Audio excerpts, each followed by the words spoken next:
Hello and welcome to the fourth pillar.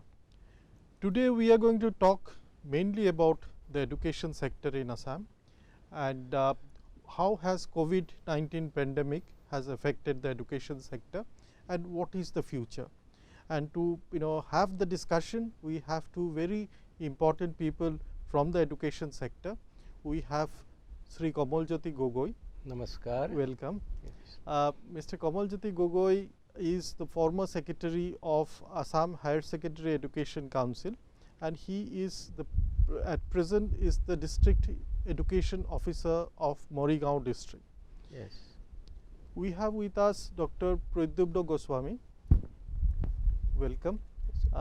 Dr. Goswami is a well-known column writer and a social commentator basically, and they both have been talking and writing about the education sector and the problems that education sector is facing during this pandemic situation.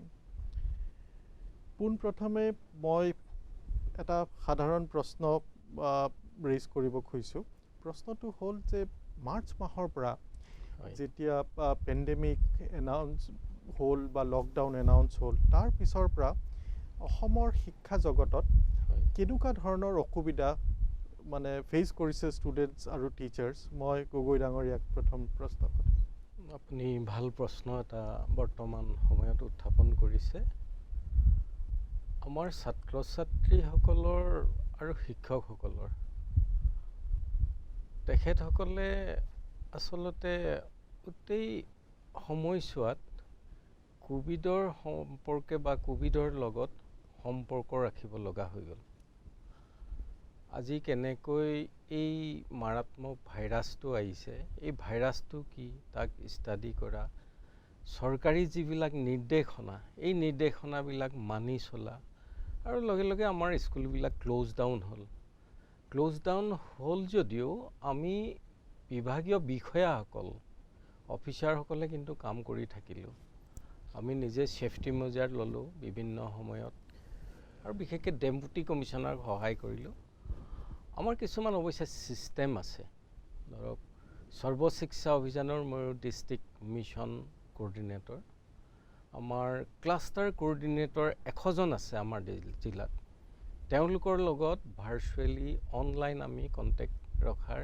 আৰম্ভ কৰিবলৈ এপ্ৰিল মাহতে last April মাহতে আমি চিন্তা কৰিলো আৰু লগে লগে কলো যে ছাত্ৰ ছাত্ৰীৰ যিমান ফোন নম্বৰ গাৰ্জেনৰ হক ল'ৰা ছোৱালী আছে কালেকচন কৰা সেই সময়ছোৱাটোত আমি যথেষ্ট কষ্ট পালো আমি ষ্টিল নাও 80% কে আমি আৰু বেছি কালেকচন কৰিব পৰা নাই ফোন নম্বৰ আৰু হেতু সম্ভৱ নহব বুলি আমি অনুভৱ কৰিছো এই কানেকচনটো আনিবৰ কাৰণে ক্লাষ্টাৰ লেভেলত লৈকে আমাৰ ইমিডিয়েট আছেই ডিস্ট্ৰিক্টৰ পৰা ডিস্ট্ৰিক্ট আমাৰ কিছুমান প্ৰগ্ৰাম অফিচাৰ থাকে আৰু একাডেমিক কাউন্সিল থাকে চেষ্টা কৰা হ'ল এই পেণ্ডেমিক সিচুৱেচনত আৰু লগে লগে মানে আমি এৱাৰনেছ এটা কোভিডৰ কৰি থাকিলো এতিয়া ধৰক মাৰ্চ মাহৰ 24-25 তাৰিখৰ পৰা আজি আগষ্টৰ 26 তাৰিখ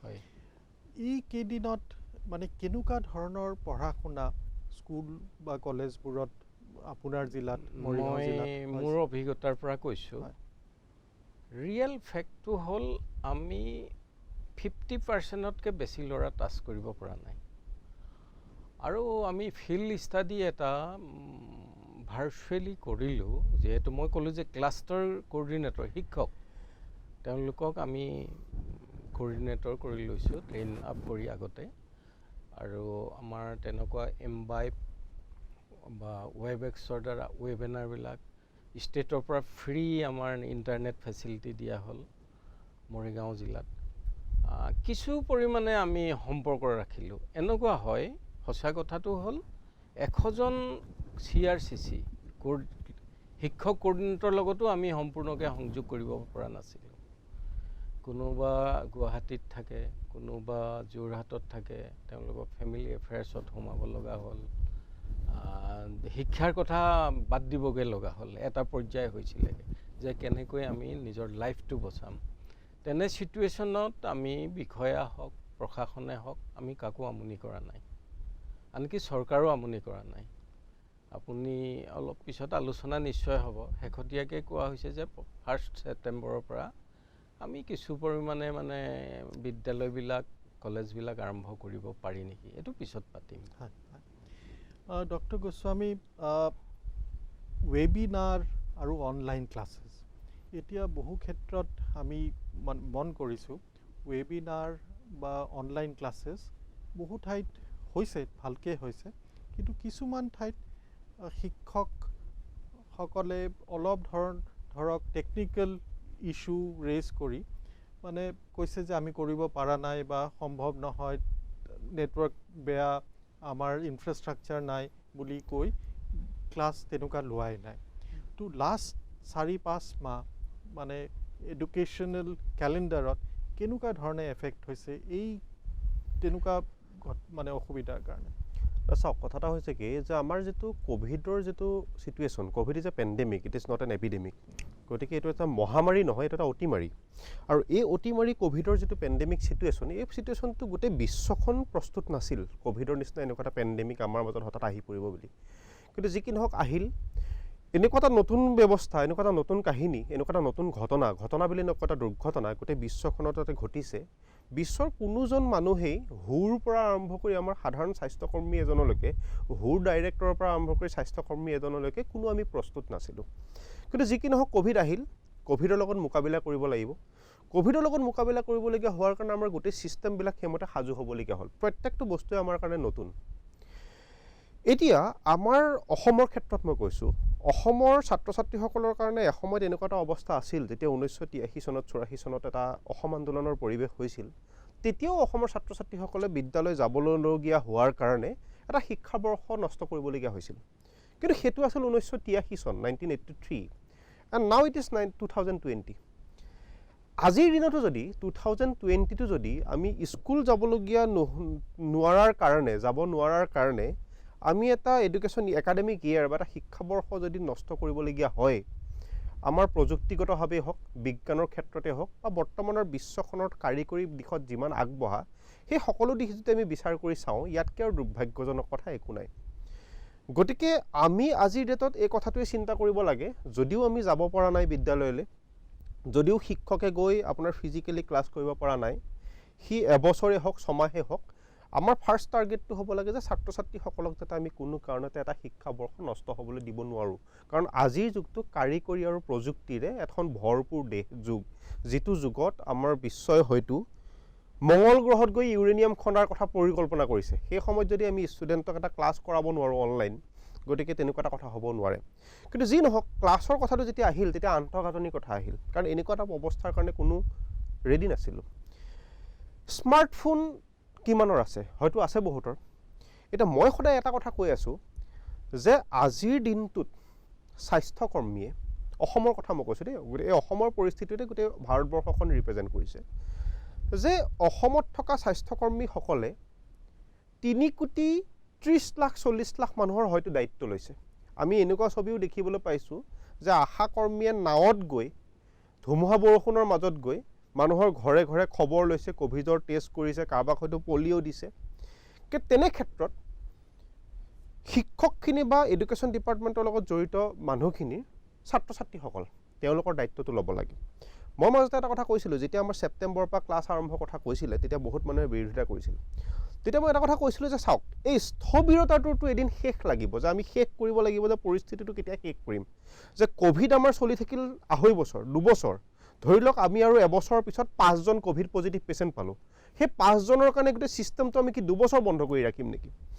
গতিকে এনেকুৱা এটা হ'ব লাগে, ধৰক এখন বিদ্যালয় বা এখন মহাবিদ্যালয়ৰ কথাই কৈছোঁ, এটা ডিপাৰ্টমেণ্ট, মই ধৰক আজি এটা ডিপাৰ্টমেণ্টৰ মই এজন ফেকাল্টি, মোৰ ডিপাৰ্টমেণ্টৰ লাষ্ট ইয়েৰ মানে 6ষ্ঠ ষান্মাসিক 6th ছেমিষ্টাৰত মেজৰ পৰীক্ষা দিয়া 20জন ছাত্ৰ ছাত্ৰী আছে। মই এটা এছেছমেণ্ট কৰি পালোঁ যে এই 20জন ছাত্ৰ ছাত্ৰীৰ 15জনে স্মাৰ্টফোন আছে, তেওঁলোকৰ ঘৰত নেটৱৰ্কো ভাল, তেওঁলোকৰ আৰ্থিকভাৱেও অৱস্থা ভাল, তেওঁলোকে ধুনীয়াকৈ অনলাইন আমাৰ এক্সামিনেশ্যনটো দিব পাৰে। বাকী থাকিল 5জন। মই অন্ততঃ সেই 5জন ছাত্ৰ ছাত্ৰীৰ দায়িত্বটো ল'ব পাৰিব লাগিব।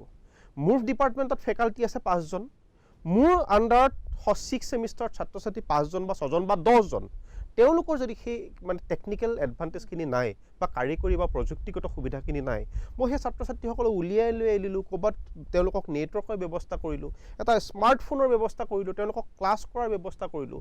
তাৰমানে কথাটো হৈছে কি, অনলাইন ক্লাছটোৰ প্ৰযুক্তিগত অসুবিধাৰ দোহাই দি এজন শিক্ষকে আজিৰ ডেটত ছাত্ৰ ছাত্ৰীক ক্লাছ কৰাৰ পৰা বিৰত থকা প্ৰক্ৰিয়াটোক মই কোনো কাৰণতে সমৰ্থন জনাব নোৱাৰোঁ। কাৰণ যিসকল ছাত্ৰ ছাত্ৰী সেই প্ৰযুক্তিগত অসুবিধা আছে, শিক্ষকসকলে বা ডিপাৰ্টমেণ্টে সেই ছাত্ৰ ছাত্ৰীসকলক সেই ব্যৱস্থাটো কৰি দিব পাৰে। যি সময়ত স্বাস্থ্যকৰ্মীয়ে 3,30,00,000 মানুহৰ দায়িত্ব লৈ আছে, সেই সময়ত সেই মানুহখিনিয়ে নিজৰ ডিপাৰ্টমেণ্টৰ নিজৰ ষ্টুডেণ্টকেইটাৰ দায়িত্বটো লোৱাটো বাঞ্ছনীয়। বহুত শিক্ষকে এই কামটো কৰিছে, মই নাই কৰা বুলি নকওঁ, কিন্তু আজিৰ দিনত আমি ছাত্ৰ ছাত্ৰীসকলক আমাৰ টাৰ্গেট এটাই হ'ব লাগে যে ক'ভিডটো নতুন বস্তু, আৰু এই নতুন পৰিস্থিতিটোৰ ওপৰত ভিত্তি কৰি কোনো কাৰণতে যি পৰিস্থিতিয়ে নহওক আমি যাতে ছাত্ৰ ছাত্ৰীসকলক এটা শিক্ষাবৰ্ষ নষ্ট হ'বলৈ দিব নোৱাৰোঁ। এইটো কিন্তু আটাইতকৈ বেছি গুৰুত্বপূৰ্ণ কথা। হয়, মই এইখিনিয়ে আৰু এটা প্ৰশ্ন গগৈ ডাঙৰীয়াক মানে ৰেইজ কৰিব খুজিছোঁ। প্ৰশ্নটো হ'ল, Narendra Modi, prime minister of India Narendra মোদীয়ে আজি কিছু বছৰৰ পৰা ডিজিটেল ইণ্ডিয়া মিছন এটা স্পিয়াৰহেড কৰি আহি আছে। আৰু ডিজিটেল ইণ্ডিয়া লাষ্ট 3-4-5 বছৰত বহু ভালেখিনি কাম কৰিছে।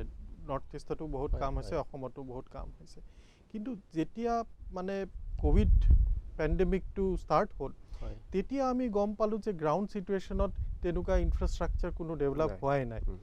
তো এতিয়া এডুকেশ্যন ডিপাৰ্টমেণ্টে মানে মাৰ্চৰ পৰা আগষ্টলৈকে কেনেকুৱা ধৰণৰ ইনফ্ৰাষ্ট্ৰাকচাৰ ডেভেলপ কৰি আছে, যাতে এনেকুৱা এটা ছিটুৱেশ্যন ইন ফিউচাৰ হ'লে, যে মানে প্ৰাইভেট স্কুলৰ কথা কোৱা নাই, মই চৰকাৰী স্কুলৰ কথাই কৈ আছোঁ, যে কেনেকুৱা ধৰণৰ ইনফ্ৰাষ্ট্ৰাকচাৰ ডেভেলপ কৰিছে এই 4-5 মাহ, যাতে ভাল কথা কৈছে। এইটো জনাটো উচিত আমাৰ গাৰ্জেনসকলেও। আমাৰ এতিয়া SCERTৰ দ্বাৰা কণ্টেণ্ট ডেভেলপমেণ্ট কৰা হ'ল, আৰু আমি 1 ছেপ্টেম্বৰৰ পৰা পেৰেলেলি 1 ছেপ্টেম্বৰৰ পৰা ক্লাছ 12 অনৱাৰ্ডছ এইবিলাকৰ ক্লাছ আৰম্ভ হ'ব 50% ষ্টুডেণ্টৰ দ্বাৰা, 12 আৰু ডিগ্ৰী লেভেলৰ। এইটো পৰীক্ষামূলক হ'ল। আমি মৰিগাঁও জিলাতো আৰম্ভ কৰিম। কৰাৰ লগে লগে আমি পেৰেলেলি এখন এই মাৰ্চ মাহলৈকে আমি প্ৰথমবাৰ, মই আপোনাক কৈছোঁ, আমাৰ লগতে ষ্টেট লেভেল মিটিং হৈ গ'ল, একাডেমিক কেলেণ্ডাৰ প্ৰস্তুত কৰা, মই এজন মেম্বাৰ, সেৱাত হৈ গৈছে কালি পৰহি। আমি এখন কেলেণ্ডাৰ সুকীয়াকৈ বনাই পেলাইছোঁ যে 25% ডিডাক্ট কৰি কোৰ্চৰ এই যি আমাৰ 7-8 মাহ বা 9 মাহত যিটো আমাৰ লোকচান হ'ল, ইয়াক পূৰণ কৰিবই লাগিব। আৰু মাৰ্চ মাহত বছৰেকীয়া পৰীক্ষা হ'ব, প্ৰত্যেকৰে ফাইনেল পৰীক্ষা হ'ব। যদি ক্লাছ 12ৰ বা তলৰো ক্লাছ আৰম্ভ হ'ব লাহে লাহে, যদি নাহে কোনো ষ্টুডেণ্ট, মাক দেউতাকে নপঠিয়াই, ঘৰত পঢ়ি মাৰ্চত কিন্তু ফাইনেল পৰীক্ষা দিব লাগিব। যিকেইটা ল'ৰা আমাৰ স্কুললৈ আহিব, আমি কোৰ্চটো পেৰেলেলি আগবাঢ়ি গৈ থাকিম, আৰু কণ্টেণ্টৰ দ্বাৰা সেই ল'ৰাকেইটা ঘৰত পঢ়ি থাকিব পাৰিব, আৰু আমি যিটো মুখামুখিকৈ ক্লাছ ল'ম, শিক্ষকে পঢ়াব, সেই একেই যাব। কিন্তু মই এটা কথা কৈ থওঁ, আমিতো শিক্ষক নল'লোৱেহেঁতেন যদি ইমান দিনে ডিজিটেলি ভাৰ্চুৱেলি সকলো ক্লাছ চলাই ৰাখিব পাৰিলোহেঁতেন। মানৱৰ সম্পৰ্কটো বেলেগ। আমেৰিকাৰ পৰা এটা মই তেনেকুৱা ৰিচাৰ্চৰ ফলাফল পাইছোঁ, শিক্ষকে মৰমেৰে বা শাসনেৰে, অনুশাসনেৰে যিটো শিকায়, সেই শিক্ষাটো কিন্তু কোনো ডিজিটেল মাধ্যমে দিব নোৱাৰে। হয়, আপুনি বৰ ইম্পৰ্টেণ্ট কথা এটা কৈছে যে ছেপ্টেম্বৰৰ 1 তাৰিখৰ পৰা 50% ষ্টুডেণ্ট ষ্ট্ৰেংথ লৈ ফিজিকেল ক্লাছেছ ষ্টাৰ্ট কৰিব চেষ্টা কৰিব আপোনালোকে ক্লাছ 12ৰ। এতিয়া ধৰক 50%টো আপোনালোকে কলেজ বা স্কুলৰ পৰা চিলেক্ট কৰিব নে 50%টো চিলেক্ট কৰে? শিক্ষকে মানে প্ৰিন্সিপাল শিক্ষক আছে অল্টাৰনেটিভলি, আৰু আমি সেইমতে কেলেণ্ডাৰখন মানে বনাই পেলাইছোঁ, হায়াৰ ছেকেণ্ডেৰী কাউন্সিল আৰু আমাৰ সেৱা। এতিয়া ধৰক ছেপ্টেম্বৰৰ পৰা মাৰ্চ, 7 মাহ আমি এখেতে অলপ আগতে গোস্বামীদেৱে কৈ গ'ল, অসম আন্দোলনৰ সময়ত কিন্তু ইয়াতকৈ বেছি ক্ষতি হৈছিল, এবছৰ লছো হৈছে। মই আৰু এটা আপোনাক লগতে কৈ থওঁ, মৰিগাঁও জিলাৰ কথা কৈছোঁ, বানপানীত যিমানকেইজন মানুহ মৰিলে, কোভিডত মৃত্যু হোৱা নাই সিমান। কিন্তু বানপানীৰ কাৰণে জাপানিজ এনকেফেলাইটিছৰ কাৰণে মৰিগাঁৱত এতিয়ালৈকে আমাৰ 9জনমান ঢুকাইছে। মই হেতু প্ৰশ্ন নহয় ৰিলেশ্যন আছে, ৰিলেশ্যনত সেইখিনিত আমি বেছি গুৰুত্ব দিয়া নাই। আমি কোভিডত গুৰুত্ব দি আছোঁ, কিন্তু কোভিডত মৰিগাঁও জিলাত মই অন্য কথা নকওঁ, সিমান মানুহ মৃত্যু হোৱা নাই। কিন্তু নহয়, মই হেতু প্ৰশ্ন দাঙি ধৰিব খুজিছোঁ যে এতিয়া ধৰক অভিভাৱকে যদি নিজৰ ল'ৰা ছোৱালীক ক্লাছত ফিজিকেল ক্লাছত পঠিয়াব খোজে ডেইলি, মই আপোনাক এটা পোনপটীয়াকৈ সুধোঁ, আপুনি বা মই আজি বজাৰলৈ গৈছোঁ, বাছত গৈছোঁ, গাড়ীত গৈছোঁ, গধূলি গৈ মই সোমালোঁ, আপোনাৰ সেই সন্তানটিৰ সৈতে পৰিয়ালৰ সৈতে সোমালে আপোনাৰ মোৰ গাত কিবা ভাইৰাছ লাগি নাযাব বুলি আপুনি কিবা এটা ডাঠি ক'ব পাৰিব?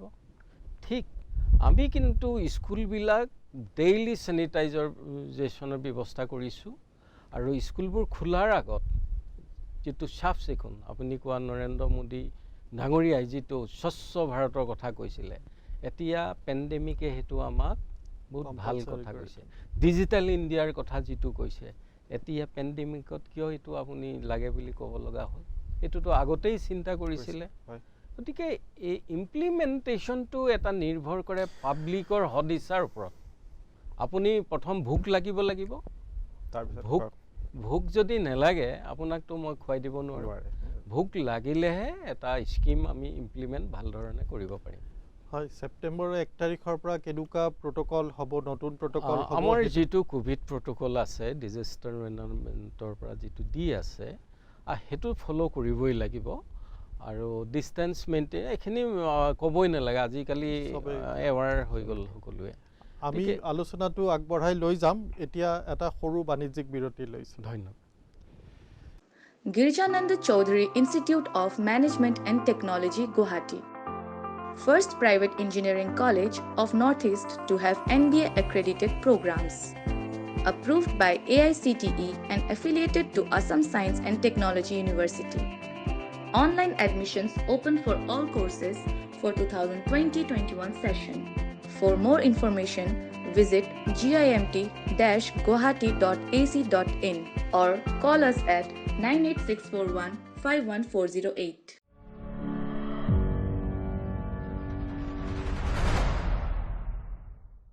Welcome back after the commercial break. আমি কথা পাতি আছিলোঁ কোভিডত অসমত এডুকেশ্যন ছেক্টৰত কেনেকুৱা ধৰণৰ অসুবিধা হৈছে। ডক্টৰ গোস্বামী, আমি অলপতে এটা ছাৰ্ভে কৰিছিলোঁ, এটা সৰু ছাৰ্ভেটো মানে আমি কিছুমান পেৰেণ্টছক সুধিছিলোঁ যে যদি ছেপ্টেম্বৰৰ 1 তাৰিখৰ পৰা স্কুল কলেজ খুলি দিয়া হয়, তেতিয়াহ'লে তেওঁলোকৰ ল'ৰা ছোৱালীক স্কুল কলেজলৈ পঠিয়াব নে নাই? আপুনি শুনি আচৰিত হ'ব, 85% ন' বুলি কৈছে, আৰু 15% আনডিচাইডেড হৈ আছে, 0% পঠিয়াম বুলি কৈছে।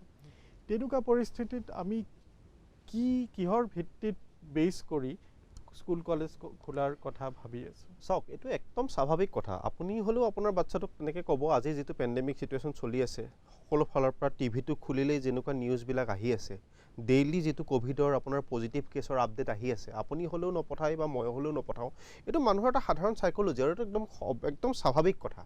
কিন্তু মোৰ কথাটো হ'ল যে এটা বস্তু আমি শেষ হ'ব লাগিব। আজি যিটো কথা হয়, যদি প্ৰেক্টিকেলি ভেকচিনেশ্যনৰ কথাটো আহে, আমাৰ সকলো মানুহে এতিয়া জনা হৈ গৈছে, বহুত ডাক্তৰে পাব্লিকলি কৈছে যে ভেকচিন এটা যেতিয়া বনাই নৰ্মেলি 4-5 বছৰ লাগে, কিন্তু এই ভেকচিনটো যিটো আমাৰ অক্সফৰ্ড ইউনিভাৰ্চিটিৰ ভেকচিন বা ৰাছিয়াৰ যিটো ভেকচিন, অক্সফৰ্ড ইউনিভাৰ্চিটিৰ কেছটো বহুতকেইটা ফেজত আপোনাৰ স্পীড আপ কৰি দিছে কাৰণে সেই ভেকচিনটো হয়তো 1.5 বছৰমানত আহিব।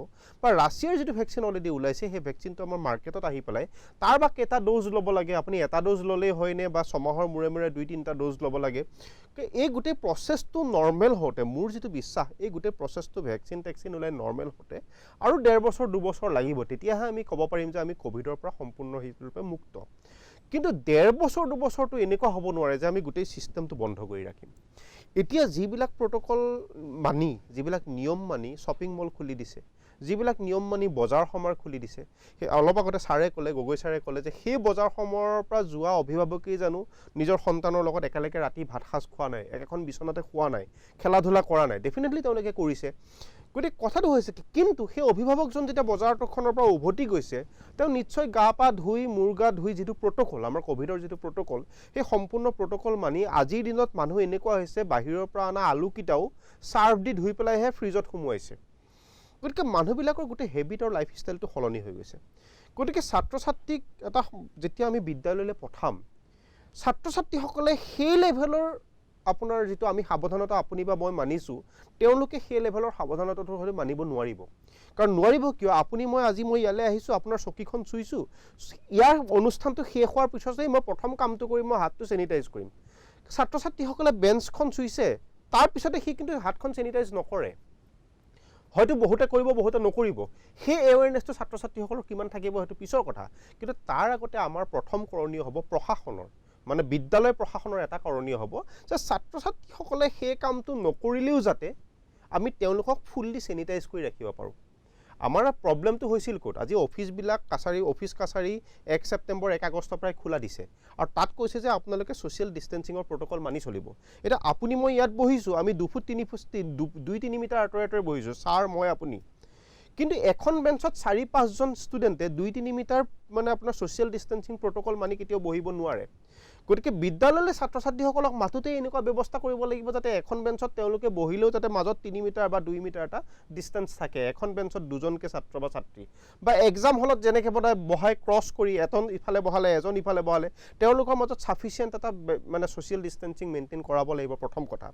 দ্বিতীয় কথা ছাত্ৰ বা ছাত্ৰীগৰাকীয়ে বিদ্যালয়খনৰ যিমান বস্তু চুই মেলি থাকে সেই বস্তুবিলাকৰ চেনিটাইজেশ্যনটো খুব বেছি ইম্পৰ্টেণ্ট তাৰমানে প্ৰশাসনৰ ফালৰ পৰা সেই প্ৰশাসনটো ডিষ্ট্ৰিক্ট এডমিনিষ্ট্ৰেশ্যন হ'ব পাৰে সেই প্ৰশাসনটো এডুকেশ্যন এডমিনিষ্ট্ৰেশ্যন হ'ব পাৰে স্কুল এডমিনিষ্ট্ৰেশ্যন হ'ব পাৰে প্ৰশাসনৰ ফালৰ পৰা গাৰ্জেণ্টক প্ৰথমতে এনচিয়'ৰ কৰিব লাগিব যে আপোনালোক আহক আমি আপোনালোকৰ সন্তানক পঢ়োৱা বিদ্যালয়খন সম্পূৰ্ণৰূপে চেনিটাইজ কৰি ৰাখিছোঁ ইয়াত তেওঁলোকে চুই মেলি থাকিলেও তেওঁলোকে প্ৰট'কল ভংগ কৰিলেও তেওঁলোকৰ যাতে কোনো কাৰণতে আপোনাৰ মানে ভাইৰাছটো ইনফেক্টেড নহয় চীনৰ এখন বিদ্যালয়ৰ মই এটা ভিডিঅ' দেখিছিলোঁ আজি প্ৰায় 2 মাহমান আগতে তেওঁলোকৰ ছাত্ৰ বা ছাত্ৰীগৰাকী আহিছে বিদ্যালয়ৰ গেটৰ মুখতে সেই ছাত্ৰ বা ছাত্ৰীগৰাকী কমপ্লিটলি চেনিটাইজ কৰিছে চেনিটাইজ কৰি বিদ্যালয়খনৰ ভিতৰত সোমোৱাইছে এনেকুৱা ছিষ্টেম আমাৰ উলিয়াব লাগিব নতুন মই কৈছোঁ নহয় যে আমাৰ প্ৰত্যেকটো বস্তুৱে আমাৰ কাৰণে নতুন গতিকে আমি এই নতুন পদ্ধতিৰে কেনেকৈ ছাত্ৰ বা ছাত্ৰীগৰাকীক বিদ্যালয়লৈ আনিব পাৰোঁ আৰু এটা কথা কিন্তু চিয়'ৰ যে গাৰ্জেণ্টে ভয় কৰিবই আজিৰ ডেটত যে আপোনাক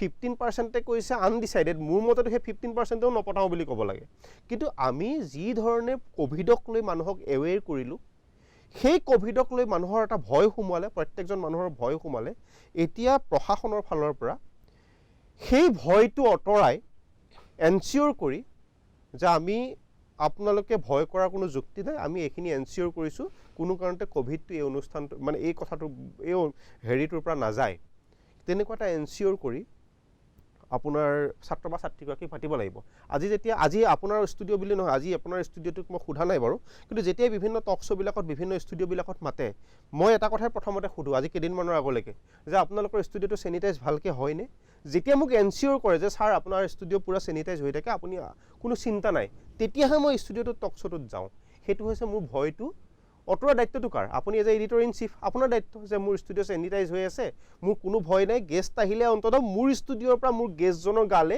ক'ভিড ভাইৰাছটো নাযায় ঠিক তেনেকৈ বিদ্যালয় প্ৰশাসনে এনচিয়'ৰ কৰিব লাগিব যে বিদ্যালয়খনৰ পৰা কোনো কাৰণতে সেই ভাইৰাছটো সেই ছাত্ৰ বা ছাত্ৰীগৰাকীৰ গালৈ নাযায় আৰু সেই বস্তুটো প্ৰশাসনে প্ৰচাৰ কৰিব লাগিব সেই এনচিয়'ৰ যে কৰিছে বিভিন্ন ধৰণৰ বিষয়াবিলাকে প্ৰচাৰ কৰিব লাগিব স্কুল কলেজতো এতিয়া নিউ নৰ্মেল এটা ছেট কৰিব লাগিব হয় এতিয়া ধৰক নিউ নৰ্মেলৰ কথা যেতিয়া আমি পাতি আছোঁ গগৈ ডাঙৰীয়া আমাক কথা এটা কওক আজি গধূলিলৈকে আমি গম পোৱাত অসমৰ বহুত কলেজ স্কুল কোৱাৰেণ্টাইন চেণ্টাৰ বা ক'ভিড কেয়াৰ চেণ্টাৰ হৈ আছে মেক শ্বিফ্ট কোৱাৰেণ্টাইন চেণ্টাৰো ক'ভিড চেণ্টাৰ হৈ আছে এতিয়া ছেপ্টেম্বৰ 1 তাৰিখৰ পৰা যদি সেইকেইখন স্কুল কলেজত ক্লাছ হ'ব লগা হয় আমাৰ হাততনো কিমান দিন আছে যে আমি সেইখিনি মানে ভেকেট কৰাই চেনিটাইজ কৰাই গোটেই ক্লাছ আমি ছেপ্টেম্বৰ 1 তাৰিখৰ পৰা শুৰু কৰিব পাৰিম এইখিনি পাৰিব আৰু হয়তো দুই এখন ৰাখিব লগা হ'ব পাৰে,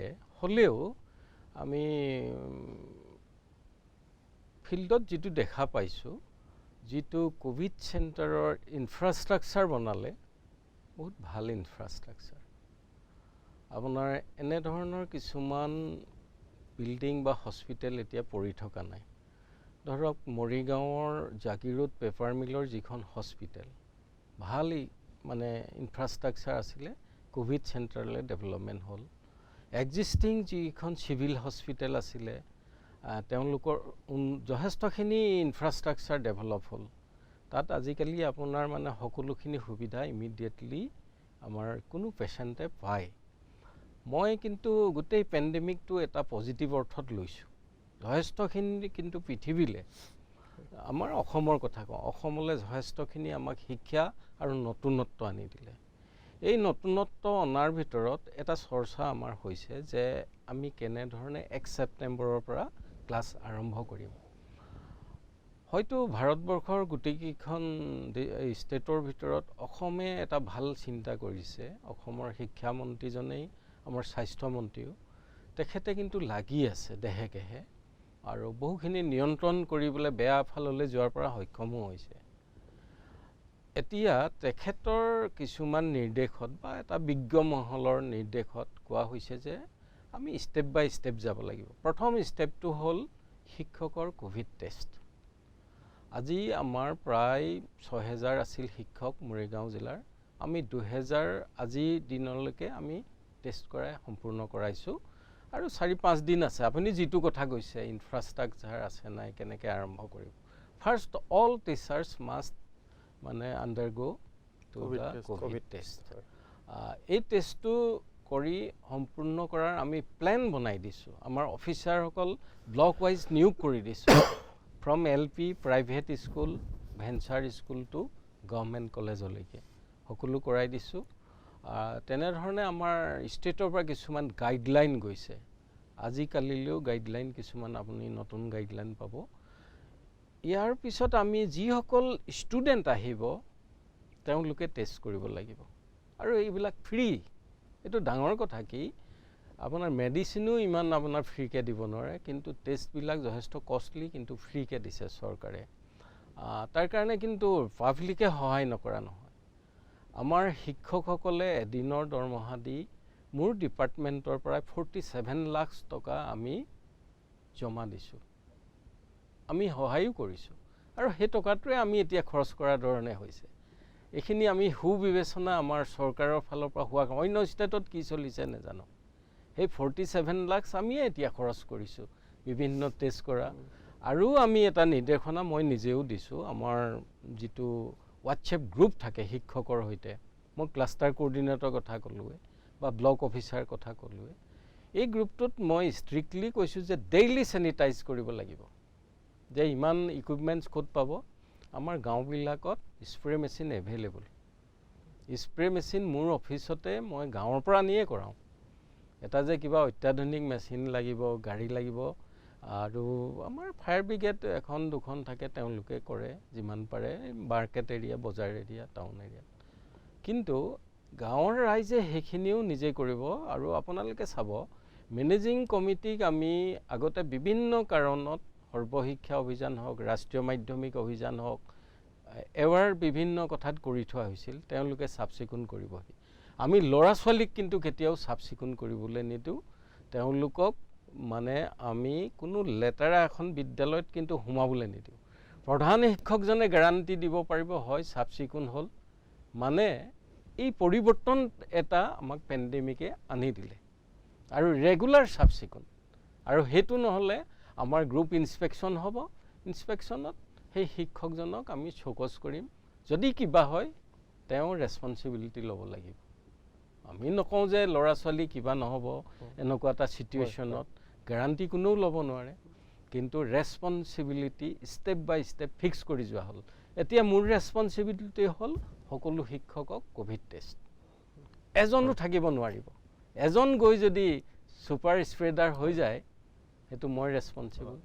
তাৰপিছত প্ৰধান শিক্ষকক তেওঁ আকৌ ষ্টুডেণ্ট, টিচাৰ, দৰকাৰ পৰিলে আকৌ টিচাৰক কৰাব সন্দেহ হ'লে। কাৰোবাৰ যদি জ্বৰ আছে কিবা আছে স্কুল আহিব নালাগে, ডিক্লেয়াৰ নিজে দিব লাগিব। আপুনি শিক্ষক আপুনি নিজে ডিক্লেয়াৰ দিব লাগিব, মই নোৱাৰোঁ এনেই ক'লে নহ'ব, তাতো বহুত কথা থাকে টেকনিকেল। হয়, ডক্টৰ গোস্বামী এটা কথা কৈছে, চাইনাৰ এটা ভিডিঅ'ৰ কথা কৈছিলে, চাইনাত কোভিডৰ পিছত যেতিয়া স্কুলত ষ্টুডেণ্ট গৈ আছে। আপোনাক মই কৈছোঁ, আমাৰ ল'ৰাই এতিয়া নিজে নিজে এইবিলাক অট'মেটিক স্প্ৰে মেচিন কৰিব পৰা হৈ গ'ল, কৰে মানে। আপোনাক মই আজি সময় নহ'ব, যিমানখিনি এক্টিভিটি ঘৰত থাকি কৰিলে, যিমানখিনি মাক দেউতাকৰ সৈতে শিক্ষা ল'লে, সেইখিনি কিন্তু জীৱনত নেপালেহেঁতেন। সদায় স্কুলত থাকে, যিমানখিনি ল'লে আমি এইখিনি অনলাইন বিচাৰিছোঁ। আপুনি জানেনে যুগলবন্দী কিমান ল'ৰা ছোৱালীয়ে গাইছে 15 আগষ্টত। এতিয়া টিচাৰ্ছ ডে আমি ভাৰ্চুৱেল টিচাৰ্ছ ডে পাতিছোঁ, জীৱনত প্ৰথম কিছুমান কাম কৰি আছোঁ, মই নিজে জড়িত হওঁ।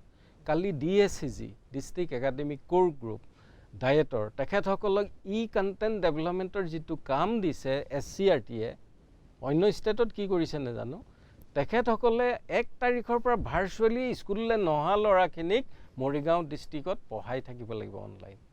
যি নাই মোবাইল, যি নাই, এইটো দুৰ্ভাগ্য বুলি মই ক'লোঁ। আমি নোৱাৰোঁ, তাৰপিছত যাৰ মোবাইল নাই, সহযোগ নকৰে, আমি সেইটো দুৰ্ভাগ্য আৰু আমি সেইটো মানে নোৱাৰিমগৈ। হয়, ডক্টৰ গোস্বামীয়ে ভিডিঅ'টোৰ কথা কৈছিলে যে স্কুলত যেতিয়া চাইনাত স্কুলত সোমাই ষ্টুডেণ্টখিনিক ষ্টেৰিলাইজ কৰি চেনিটাইজ কৰি দেখিছোঁ। তো এতিয়া তাৰপিছত ইণ্ডিয়াত আমি দেখিছোঁ বহুত ধৰণৰ ষ্টেৰিলাইজেশ্যন বা চেনিটাইজেশ্যন কৰিডৰ এটা বনাইছে।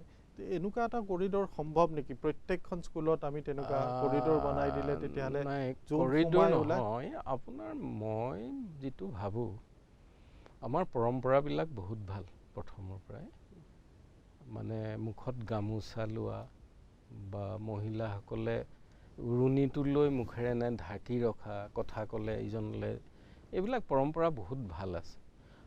তাৰ ভিতৰত ল'ৰাটো ঘৰৰ পৰা আহোঁতেই যিমানেই দুখীয়া নহওক, মাকে ফটা গামোচা এখন চিলাই হ'লেও দি পঠিয়াব। মই মাস্কৰ কাৰণে কোনো ধৰণৰ অভাৱ অনুভৱ কৰা নাই।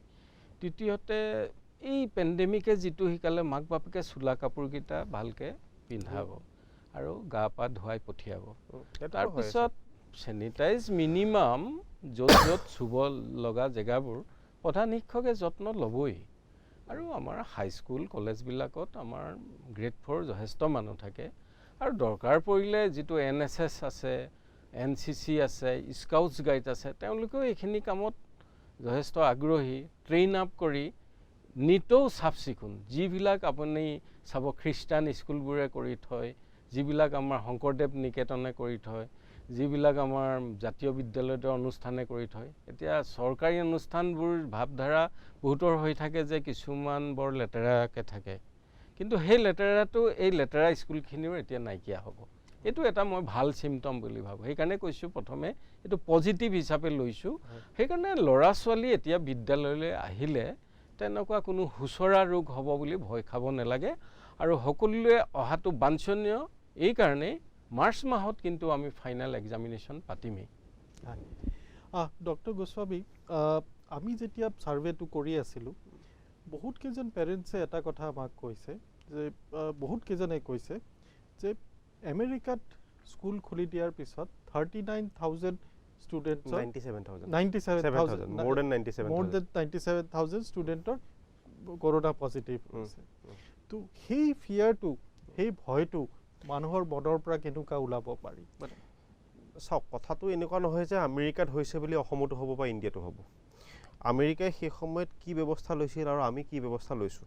আৰু এটা কথা আপুনি লক্ষ্য কৰিছে নাই মই নাজানো, আপুনি যদি এই পেণ্ডেমিকটো চাই, আমাৰ ৱেষ্টাৰ্ণ কাণ্ট্ৰিবিলাকত এই পেণ্ডেমিকটোৰ সংহাৰী যিটো ৰূপ, আমাৰ ইয়াত তাতকৈ অলপ বেলেগ মানে আজি আমেৰিকা, ইটালীত যিমান মানুহ মৰি গৈছে, আপুনি ভাৰতবৰ্ষতেই মৰা দেখিছে নে বাংলাদেশতেই মৰা দেখিছে নে পাকিস্তানতেই মৰা দেখিছে? তাৰমানে বাংলাদেশ, ভাৰতবৰ্ষ, পাকিস্তান এইবিলাক হৈছে আমাৰ ডেভেলপিং কাণ্ট্ৰি। ডেভেলপিং কাণ্ট্ৰিৰ মানুহৰ ইমিউনিটি গ্ৰ'থ আৰু ডেভেলপ কাণ্ট্ৰিৰ মানুহৰ ইমিউনিটি গ্ৰ'থৰ মাজত ডিফাৰেঞ্চ আছে। কাৰণ আমাৰ মানুহে যিমানেই এটা আধুনিক লাইফষ্টাইল নকটাওক কিয়, মানে আমাৰ যিটো জেনেটিকেল ষ্ট্ৰাকচাৰ, আমাৰ সেই জেনেটিকেল ষ্ট্ৰাকচাৰটো মডিফাই হৈ পেলাই মডাৰ্ণাইজ হোৱা খুব বেছি দিন হোৱা নাই, মই খুব বেছি মানে সাইন্টিফিক্যালি নাযাওঁ কথাখিনি ক'ব মাটিৰ লগত টাচ মাটিৰ লগত টাচ এটা আমাৰ এতিয়া জেনেৰেশ্যনৰ ল'ৰা ছোৱালীখিনিৰো আছে কিন্তু ইউএছ বা যিখিনি ৱেষ্টাৰ্ণ কাণ্ট্ৰি অলৰেডি বহুত বছৰ আগত তেওঁলোক ডেভেলপ হৈছে তেওঁলোকৰ লাইফটো বাৰ্গাৰ বিয়াৰৰ ওপৰত ডিপেণ্ডেণ্ট এটা লাইফ গতিকে মই নকওঁ যে তেওঁলোকৰ ইমিউনিটি নাই কিন্তু আপুনি এজ কম্পেয়াৰ্ড টু ইণ্ডিয়া যদি চাই মই আপোনাক এই মুহূৰ্তত আপুনি যদি বিচাৰে মোক এখন পেপাৰ দিয়ক মই আপোনাক এই মুহূৰ্তত পেপাৰ এখন দিব নোৱাৰিম কিন্তু যদি আমি কম্পেয়াৰ কৰোঁ যে আমাৰ ইমিউনিটি গ্ৰ'থটো আমাৰ ডেভেলপিং কাণ্ট্ৰিকেইখনৰ বেছি গতিকে সেইকাৰণে আমাৰ ডেথ ৰেটটো কম মানে বহুত মানুহ মৰিছে কিন্তু বহুত মানুহে কৈ আছে বহুত মানুহ মৰিছে কিন্তু এজ কম্পেয়াৰ্ড টু ইটালী আমাৰ পপুলেশ্যন গ্ৰ'থ কিমান এজ কম্পেয়াৰ্ড টু US আমাৰ পপুলেশ্যন গ্ৰ'থ কিমান পপুলেশ্যন ডেন্সিটি কিমান গতিকে আমাৰ মানুহখিনি বহুত মৰিলেও তেওঁলোকতকৈ কিন্তু আমাৰ ৰেটটো বহুতখিনি কম গতিকে 97,000 ষ্টুডেণ্ট আমেৰিকাত হৈছে বুলি এইটো কথা হ'ব নোৱাৰে যে আমাৰ ভাৰতবৰ্ষতো হ'ব কিন্তু ভাৰতবৰ্ষত কি হ'ল আৰু এটা এডভান্টেজ আছে কি ভাৰতবৰ্ষই সময় পালে আজি US ইটালী বা চাইনাইটো সময় নাপালে সেইখিনিয়ে নিজক কোভিডৰ লগত মানে আপোনাৰ মোকাবিলা কৰিবৰ কাৰণে যিটো ইনফ্ৰাষ্ট্ৰাকচাৰ ডেভেলপ কৰিব লাগিছিল তাতকৈ আমাৰ ইণ্ডিয়াই সময় পালে অসমে তাতকৈ আৰু বহুত বেছি সময় পালে ফলত অসমত কি হৈছে গোটেই বস্তুটো কণ্ট্ৰল ষ্টেটত আছে আজি 200-250 জন মানুহ মৰিছে যদিও 3,30,40 লাখ মানুহৰ তুলনাত 200-250 মানুহ মানে এনেকুৱা এটা পেণ্ডেমিক চিটুৱেশ্যনত স্বাভাৱিক আৰু আমাৰ ডেইলি এজন ডাক্তৰক মাজতে মই GMC ডক্তৰ এজনক সুধিছিলোঁ যে আমাৰ ICU পেচেণ্টৰ বোলে অলমষ্ট 40% ডেইলি ডেথ ৰেট থাকে মানে অসমত যিমান মানুহ ICUত থাকে তাৰে 30-40% মানুহৰ বোলে ICUত ডেথ ৰেট থাকে বা অসমতে কিমান মানুহ বেলেগ বেমাৰত মৰি আছে কিন্তু যি কি নহওক গতিকে সেইটোৱে মই ক'লোঁ যে 97,000 আমেৰিকাত মৰিছে আমাৰ ইয়াত নমৰিবও পাৰে কাৰণ আমি যদি SOP ছাৰে যিটো কথা কৈছে যে এই কথাখিনিয়ে নহ'ব তাৰমানে আমি এটা প্ৰপাৰ SOP এটা ছাত্ৰ ছাত্ৰীখিনিক বিদ্যালয়লৈ মতাৰ আগতে বনাব লাগিব আৰু সেই SOPটো বনালেই নহ'ব সেই SOPটো প্ৰত্যেকজন মানুহে ষ্ট্ৰিক্টলি ফ'ল' কৰিব লাগিব ইমপ্লিমেণ্ট কৰিব লাগিব starting from the principal secretary education or minister education to the আপোনাৰ ফ'ৰ্থ গ্ৰেড ষ্টাফ প্ৰত্যেকজন আৰু স্পেচিয়েলি আমাৰ বিদ্যালয়খন এখন বিদ্যালয়ত যিখিনি মানুহ থাকে এতিয়া যদি হেডমাষ্টাৰজনে ঠিক আছে আপোনাৰ ফ'ৰ্থ গ্ৰেড ষ্টাফ এজনক ক'লে যে এটা বেঞ্চিখন চেনিটাইজ কৰ সি যদি সেই কামটো নিষ্ঠা সহকাৰে নকৰে এডুকেশ্যন মিনিষ্টাৰক দোষ দি লাভ নাই প্ৰিন্সিপাল ছেক্ৰেটাৰীজনক দোষ দি লাভ নাই সেই প্ৰত্যেকজন মানুহে অন্ততঃ চিন্তা কৰিব লাগিব যে আজিৰ ডেটত যদি মোৰ বাচ্চাটো এই বিদ্যালয়খনলৈ আহে মই তাক কেনেকৈ যত্ন ল'ম সেইটো ভাবি পেলাই যদি প্ৰত্যেকজন ষ্টাফে চিন্তা কৰে প্ৰত্যেকজন ষ্টাফ যদি সচেতন হৈ থাকে যে ছাত্ৰ ছাত্ৰীসকলৰ মাজত মই কোভিডটো বিয়পিবলৈ কেনেকৈ নিদিয়াকৈ ৰাখিব পাৰোঁ তেতিয়া আপুনি দেখিব এই SOPটো সফল হ'ব ছাৰহঁতে যিটো আশা কৰিছে সফল হ'ব আৰু এটা কথা মই বাৰে প্ৰতি আকৌ ৰিপিট কৰি কৈছোঁ আমি কিন্তু এই SOPটো সফল কৰিবই লাগিব নহ'লে আমি আৰু 2 বছৰলৈ কোভিড থাকিব 2 বছৰলৈ বিদ্যালয় বন্ধ কৰি ৰাখিব কিন্তু নোৱাৰোঁ সেইটো কিন্তু আমি এটা অল্টাৰনেট মেকানিজম আমি ডেভেলপ কৰিবই লাগিব এতিয়া SOPটো কেনেকুৱা হ'ব কেনেকুৱা আমি ইমপ্লিমেণ্ট কৰিম সেই বিষয়ে আমি আৰু কথা পাতিম এতিয়া আমি সৰু এটা বাণিজ্যিক বিৰতি লৈছোঁ Girjanand Chaudhary Institute of Management and Technology, Guwahati. First private engineering college of Northeast to have NBA accredited programs. Approved by AICTE and affiliated to Assam Science and Technology University. Online admissions open for all courses for 2020-21 session. For more information, visit gimt-guwahati.ac.in or call us at 98641-51408.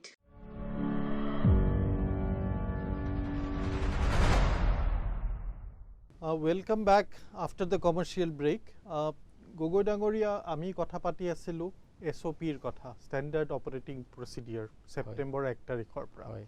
এতিয়া Standard Operating Procedure বা Operative Procedure বুলি ক'লে আমি exactly মানে কেনেকুৱা ধৰণৰ procedure বা SOP হ'ব?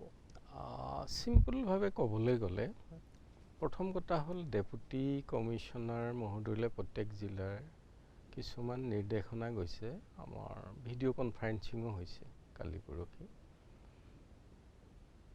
প্ৰথম কথা হ'ল আমাৰ সকলো শিক্ষকৰে কোভিড টেষ্টটো বাধ্যতামূলক তেখেতসকলে কৰাই প্ৰধান শিক্ষকক প্ৰমাণ দিব যে মই কৰালোঁ যিসকলৰ প্ৰব্লেম হয় আমাৰ এজ পাৰ প্ৰট'কল তেওঁলোকে কোৱাৰেণ্টাইনত গুচি যাব সেইটো যেতিয়া চাৰ্টিফিকেট থাকিব প্ৰুফ থাকিব তেতিয়া আৰু সেইজনৰ এইটো ছুটি বুলি গ্ৰান্ট হৈ গ'ল যিসকলৰ কোনো প্ৰব্লেম নাই সেইসকল শিক্ষক লৈ আমি ক্লাছ 12 অনৱাৰ্ডছ আমি আৰম্ভ কৰিম। কৰাৰ লগে লগে স্কুলবিলাকত ডেইলি চেনিটাইজেশ্যন এইটো মাষ্ট। আৰু এতিয়া আমি কৈছোঁ প্ৰধান শিক্ষকক, কিছুমান আমাৰ ইনফ্ৰাষ্ট্ৰাকচাৰ গ্ৰাণ্ট থাকে, স্কুলবোৰ একেবাৰে দুখীয়া নহয় যে খৰচ কৰিব পৰা মিনিমাম 5-10 হাজাৰ টকা হাতত থাকে প্ৰধান শিক্ষকৰ, কোনো ক'ব নোৱাৰে যে একো নাই কেনেকৈ কৰিম, এইটো নহয়। দ্বিতীয়তে ছাফিচিয়েণ্ট মানে ব্লিচিং পাউডাৰে হওক, DDTয়ে হওক বা অন্যান্য মানে কিছুমান লাগিব, সেইখিনি তেওঁলোকে নিজে গোটাব লাগিব। চৰকাৰ মানে কোন? আমি প্ৰতিজন চাকৰিয়ে চৰকাৰ, গতিকে প্ৰধান শিক্ষকক সেইখিনি নিৰ্দেশনা দিয়া হ'ব আৰু তেওঁলোকে স্প্ৰে মেচিন নিজে ব্যৱস্থা কৰি ভাড়া হওক কেনেকুৱা হওক ডেইলি স্প্ৰে কৰিব লাগিব। স্কুলৰ যিমান বেঞ্চ ডেস্ক আছে চেনিটাইজ কৰিব লাগিব। ল'ৰা ছোৱালী আশ্বস্ত হ'ব পাৰিব তেতিয়াহে যেতিয়া আমি পৰিদৰ্শন কৰিম বিদ্যালয়বিলাক। প্ৰতিখন বিদ্যালয় আমি ধৰক হাইস্কুল আমাৰ প্ৰায় 196খন আছে, আমাৰ প্ৰব্লেম নহয়, ছিষ্টেম আছে। আমি ক্লাষ্টাৰ ৰিচোৰ্চ পাৰ্চন মানে আমাৰ 100জন আছে, তেওঁলোকৰ পৰা ৰিপৰ্ট বিচাৰিম যে তোমালোকে এইটো আশ্বস্ত কৰা, তুমি চাৰ্টিফিকেট দিয়া, ল'ৰা ছোৱালী বহিব পাৰিব, যাব পাৰিব। তাৰোপৰি যি লেতেৰাবোৰ আছে বিদ্যালয় এতিয়া চফা কৰাৰ সময় পাইছে যথেষ্ট, 8-9 মাহ আছিল। আমি কৈছোঁ এবাৰ নহয় দুবাৰ তুমি কিছুমান আউটছাইড কেম্পাছবিলাক চফা কৰা। মই দেখা পাইছোঁ যে চাফা হৈছে, এতিয়া যথেষ্টখিনি আগবাঢ়িছে। তাৰোপৰি অন্যান্য কিছুমান গ্ৰাণ্ট আছে, আপুনি আচৰিত পাব, ইমানেই গ্ৰাণ্ট আজিকালি বিদ্যালয় ইক' ক্লাবৰ নামত আপোনাৰ এটা গ্ৰাণ্ট যায়। তাৰমানে পৰিৱেশটো ভাল ৰাখিব লাগিব, গছপুলি যিকোনো লগাই মেলি সেইবিলাক। এতিয়া কৈছে যে প্ৰতিজন ল'ৰাৰ জন্মদিন হ'ব, স্কুলত গছপুলি এটা লগাব, তেনেকুৱাবিলাকো আঁচনি গৈছে। আমি আনকি চাবোন কিনিবলৈ প্ৰত্যেক বিদ্যালয়ত 800কে টকা দিছোঁ। আপোনাৰ সকলো কথা মানে খুলি কোৱা নহয়, গতিকে সেই টকাখিনি ইউজ কৰি চাবোন, হেণ্ড ৱাছ ট্ৰেইনিং এসময়ত দিয়া হৈছিল। হেণ্ড ৱাছ ট্ৰেইনিং এসময়ত খুব ভালকৈ ল'ৰা ছোৱালীক দিয়া হৈছিল যে ভাত কেনেকৈ, আমি ভবা নাছিলোঁ কিন্তু তেতিয়া কোভিডৰ দৰে কিবা মানে এনেকুৱা এটা পেণ্ডেমিক চিটুৱেশ্যন, কিন্তু কৰা হৈছিল। স্বচ্ছ ভাৰত কৰিবলৈ বিদ্যালয় আমি তেতিয়াই কৈ দিয়া হৈছিল যে স্বচ্ছ বিদ্যালয় হ'ব লাগিব, প্ৰতিযোগিতা পাতিছিলোঁ। মোৰ এতিয়া কথাখিনি মনত পৰিছে। সেই চিটুৱেশ্যনটো এতিয়া মনত পেলাই আমি SOP কিছুমান কৰিছোঁ যে তোমাৰ বিদ্যালয়খন কিয় স্বচ্ছ নহয়। এতিয়া যোৱা 15 আগষ্টত আমি কমাৰবৰী LP আদি কৰি কিছুমান স্কুলক আমি স্বচ্ছ বিদ্যালয়ৰ পুৰস্কাৰ দিছোঁ। এইবিলাক যেতিয়া নিউজত পাই গৈছে বাকী বিদ্যালয়বিলাকো এনকাৰেজ হৈছে। ধপাতমুক্ত বিদ্যালয়, মই কালি এখন মিটিং কৰিছোঁ, ধপাতমুক্ত বিদ্যালয় আমি ঘোষণা কৰিছোঁ, তেওঁলোকক উপায়ুক্ত বা আমাৰ বিশিষ্ট ব্যক্তিৰ দ্বাৰা চাৰ্টিফিকেট বিলাই দিছোঁ।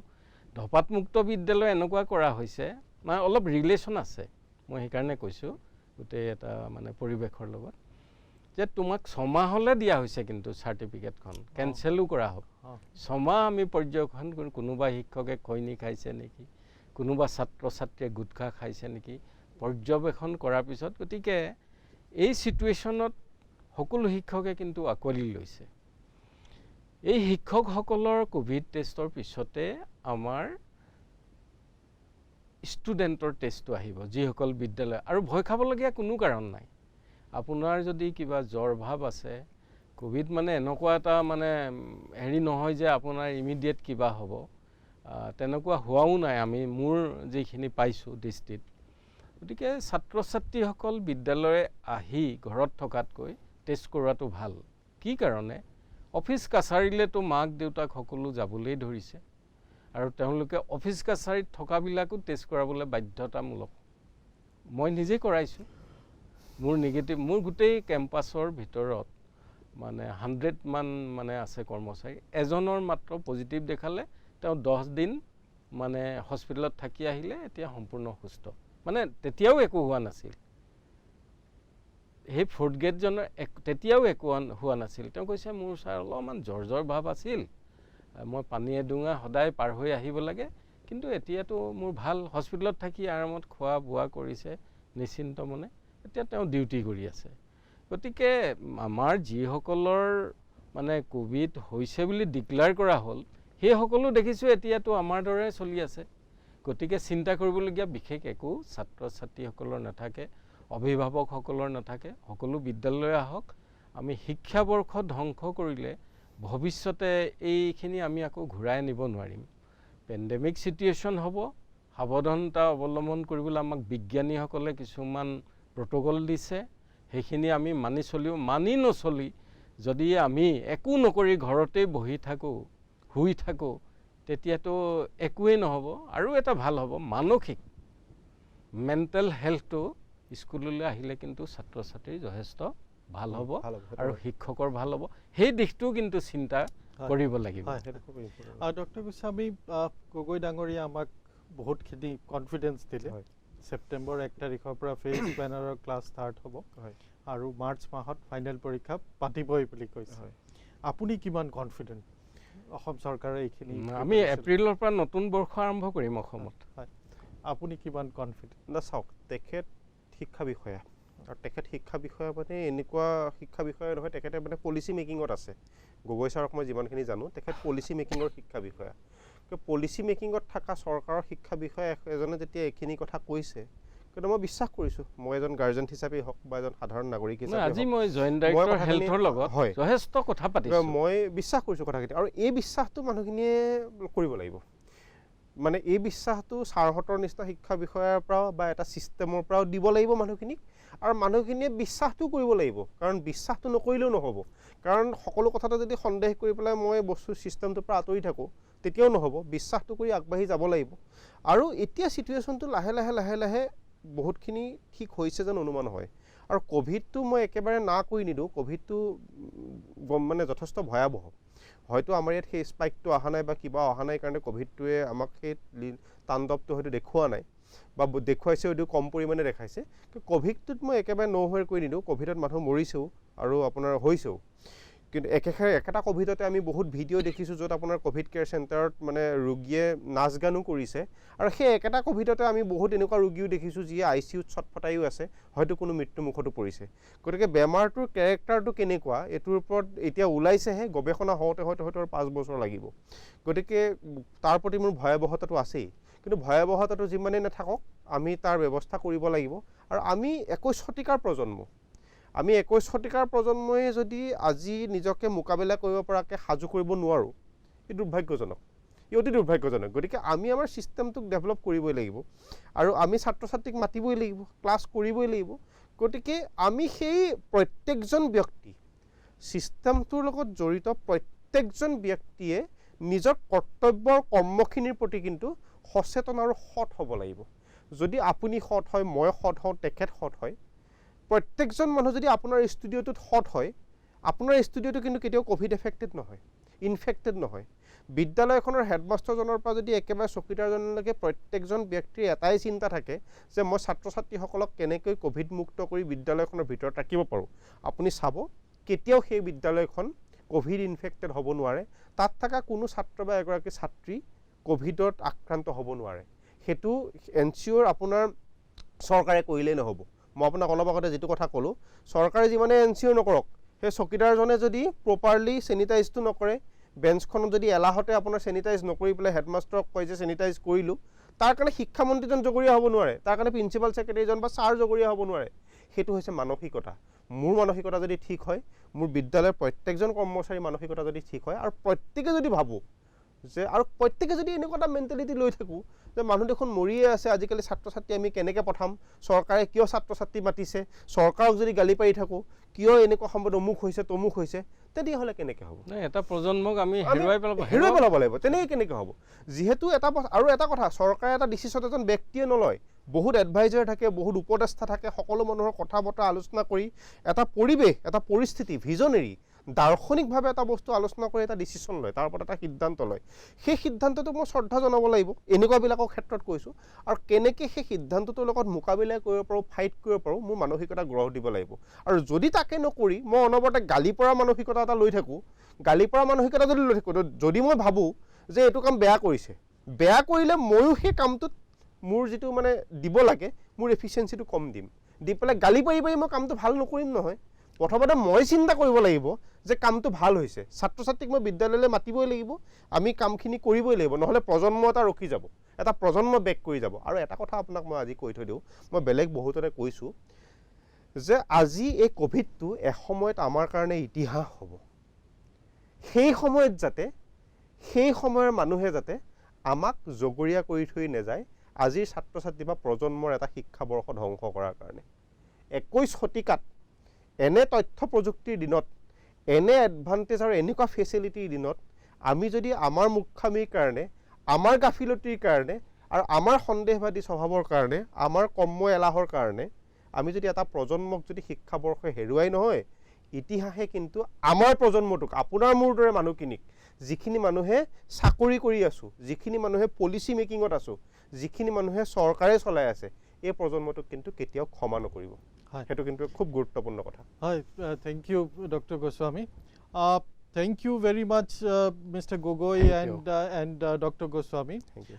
Government of Assam is committed to ensure that an academic year is not lost because of COVID pandemic, and Government of Assam is going to start classes from September 1 with lot of precautions. SOP is set, and there will be classes in phased manner, and Mr. Gogoi is very confident that there will be no spread of the virus, even if schools and colleges are open, because government is going to ensure that proper sanitization and hygiene is maintained in the school and college campuses. So they are very optimistic that classes are going to be smooth, and the final exams are going to happen in the month of March next year. Thank you very much for coming to our studio.